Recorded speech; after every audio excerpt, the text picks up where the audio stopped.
Y Ahora, hoy día, hermanos, vamos a ver Levítico 13, 14, porque como son similares, casi idénticos, ¿no es cierto? Entonces yo los resumí en uno, pero tratando más la lepra de estos tiempos que la lepra de la antigüedad, ¿ah? Haciendo hincapié más en la lepra de este tiempo que en la lepra de los tiempos de Israel.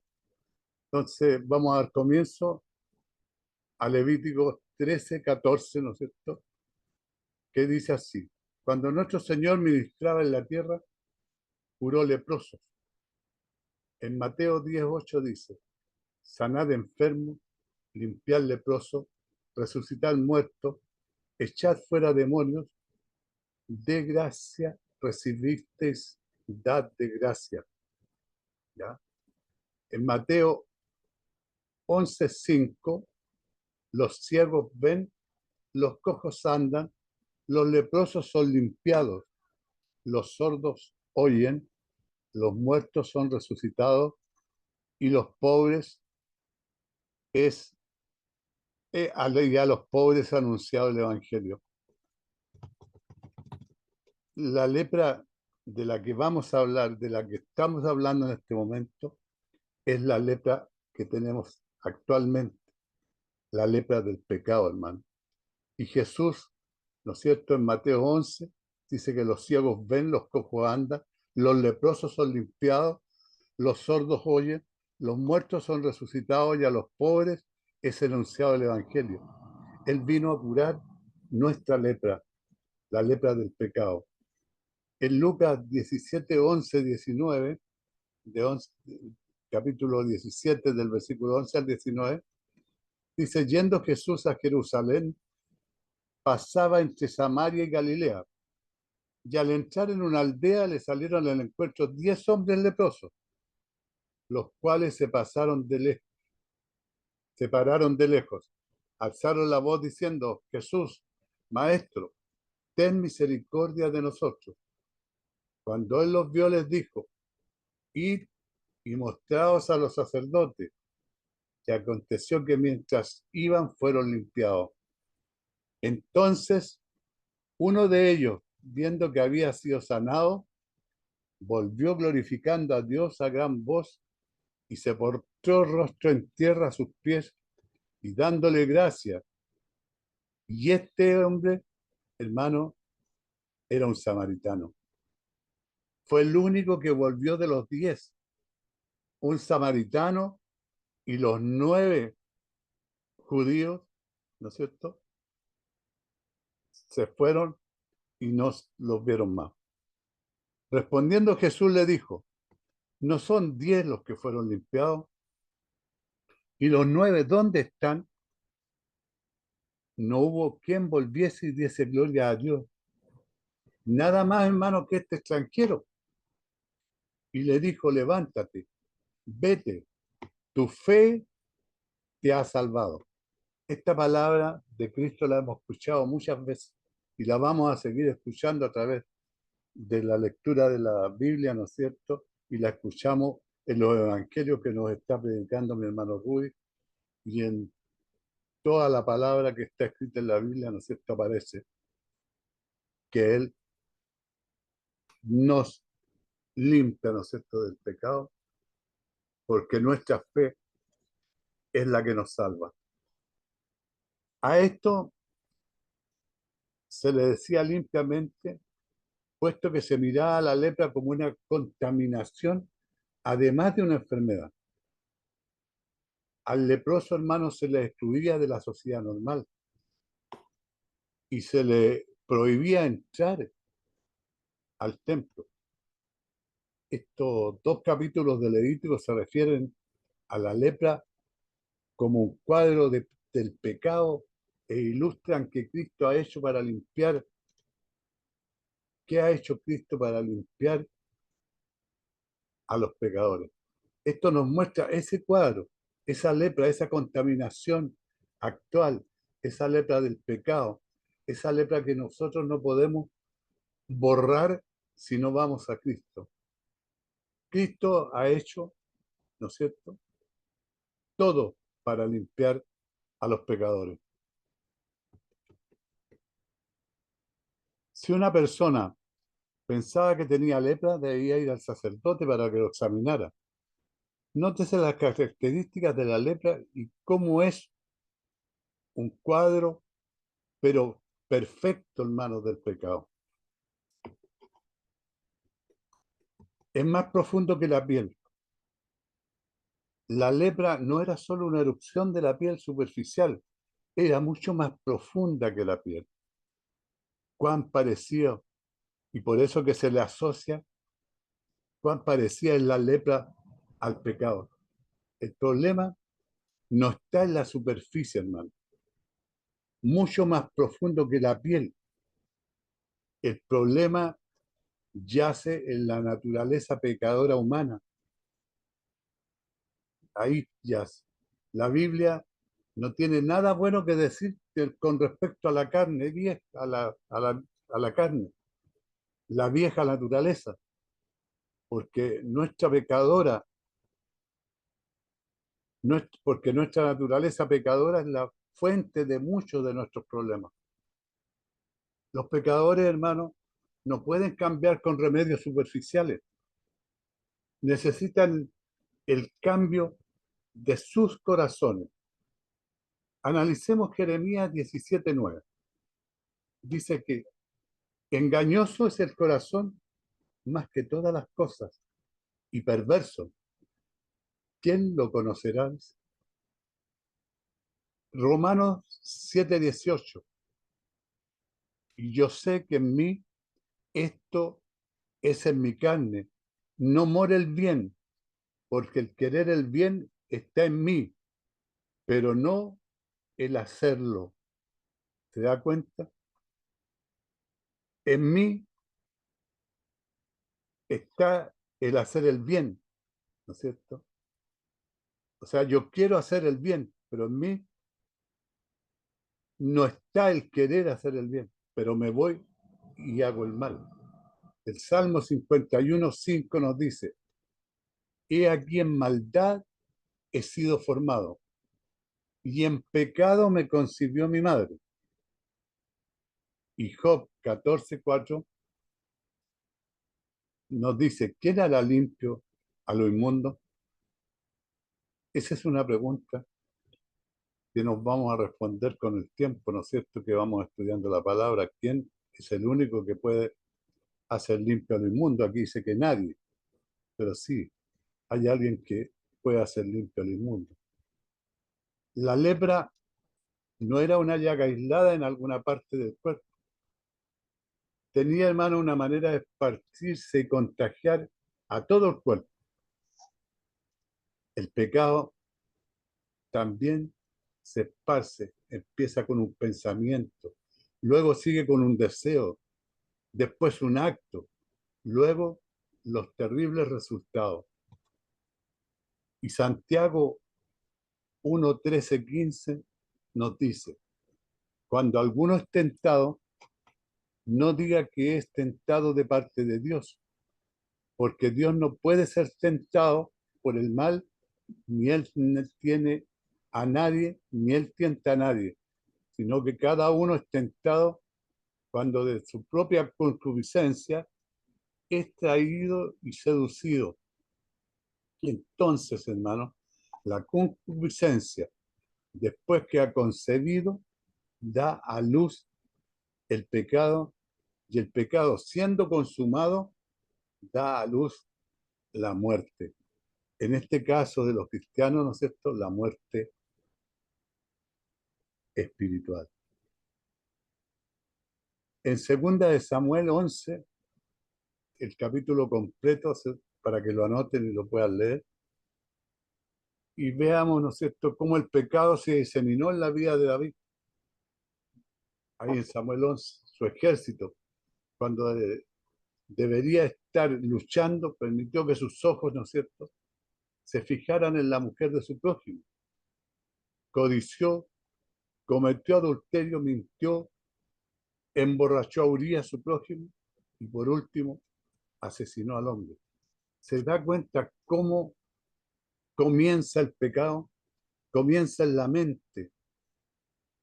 Esta mente, ¿no es cierto?, que es la que domina todo el cuerpo, la que nos manda, los ojos, que son los que se fijan, ¿no es cierto?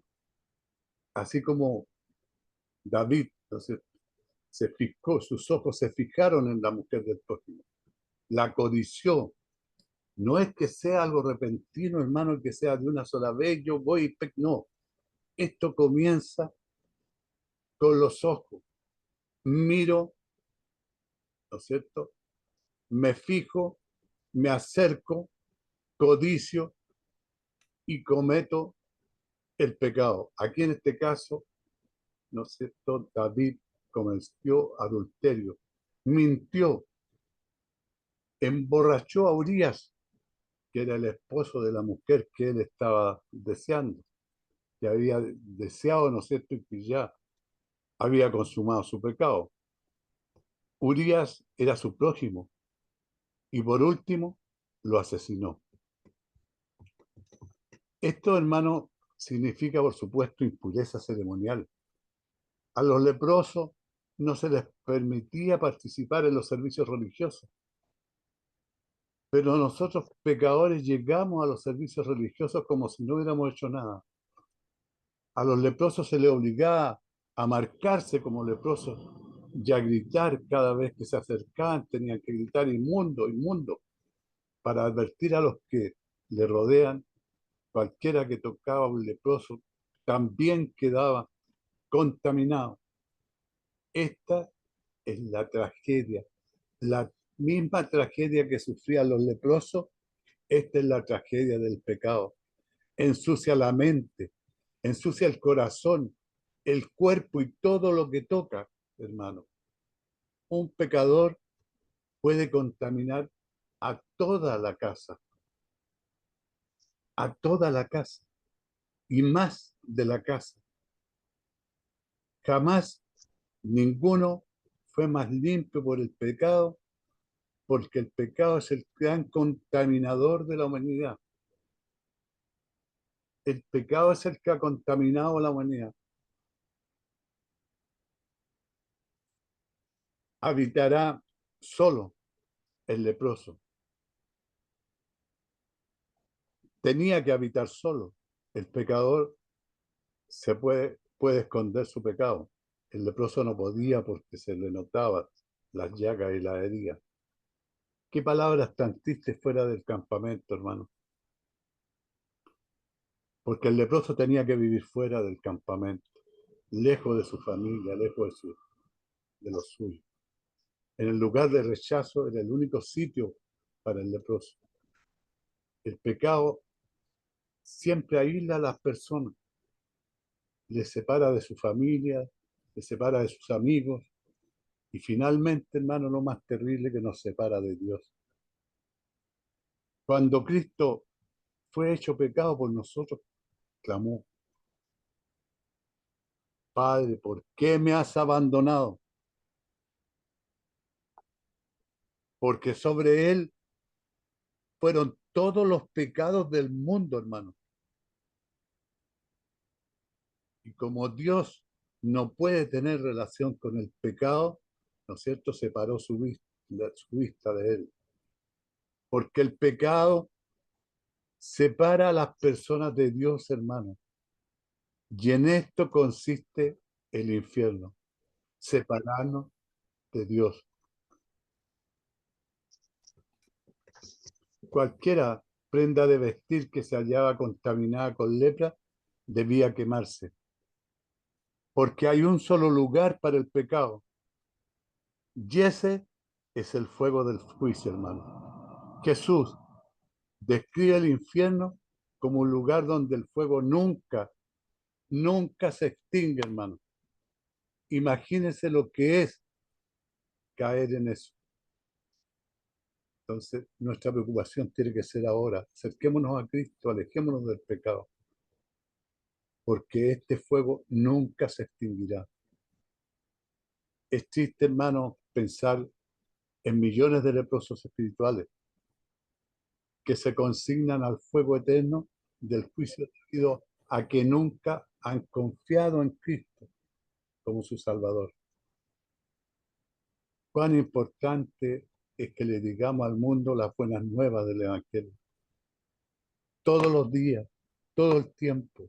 ¿Cómo no va a ser importante si hay muchos que no han escuchado la palabra o la han escuchado al pasar, pero no se han dedicado porque nadie les ha hablado, ¿no es cierto?, cómo pueden acercarse al Evangelio. La gente, mucha gente puede reírse del pecado. Se ríen de nosotros, se ríen de todos los que hablamos de los pecadores. Excusarlo o tratar de disculparlo. Más, para Dios el pecado es serio. Veamos, hermano, en Isaías 1:4. Dice, oh gente pecadora, pueblo cargado de maldad, generación de malignos, hijos depravados, dejaron a Jehová y provocaron a ira al Santo de Israel. Se volvieron atrás. ¿Se da cuenta? Provocaron a Jehová y provocaron a ira al Santo de Israel. El Santo de Israel es Cristo. El uso que el profeta hace de la lepra como un cuadro del pecado, la limpieza del pecador. Este capítulo explica el rito del limpiamiento ceremonial de los leprosos para que pudieran incorporarse de nuevo a la sociedad, hermano. En el capítulo 14. El leproso acude al sacerdote. Por supuesto, el leproso se le impedía entrar en el campamento. Por lo tanto, de modo que el sacerdote tenía que salir del campamento para atender al leproso. Este, hermano, es un cuadro de Cristo que vino a nosotros y murió fuera del campamento para que podamos ser salvos. Él no murió en el campamento, lo sacaron del campamento, lo llevaron al monte, lo crucificaron fuera del campamento, como un pecador, porque Él se hizo pecado por nosotros. En Hebreos 10:13 nos habla, tenemos un altar del cual no tienen derecho de comer los que sirven al tabernáculo, porque los cuerpos de aquellos animales cuya sangre, a causa del pecado, es introducida en el santuario por un sumo sacerdote, son quemadas fuera del campamento. Por lo cual también Jesús, para santificar al pueblo mediante su propia sangre, padeció, hermano, fuera de la puerta. Salgamos pues, hermano, a esta hora, a Él fuera del campamento, llevando su vituperio. Nosotros no lo buscamos, sino que Él vino a buscar y a salvar lo que se había perdido. Lucas 19:10 nos explica, porque el Hijo del Hombre vino a buscar y a salvar lo que se había perdido. A eso vino Cristo, a salvar a los pecadores. Él decidió venir a cumplir la misión, ¿no es cierto?, por nuestros pecados. Y este sacrificio, ¿no es cierto?, se hizo de una vez y para siempre. Y gracias a eso podemos ser salvos. Gracias a que Él entregó su sangre en la cruz por nosotros, hermano. Que Dios los bendiga. Dios los bendiga, hermano Rubén. Bendiciones, sí.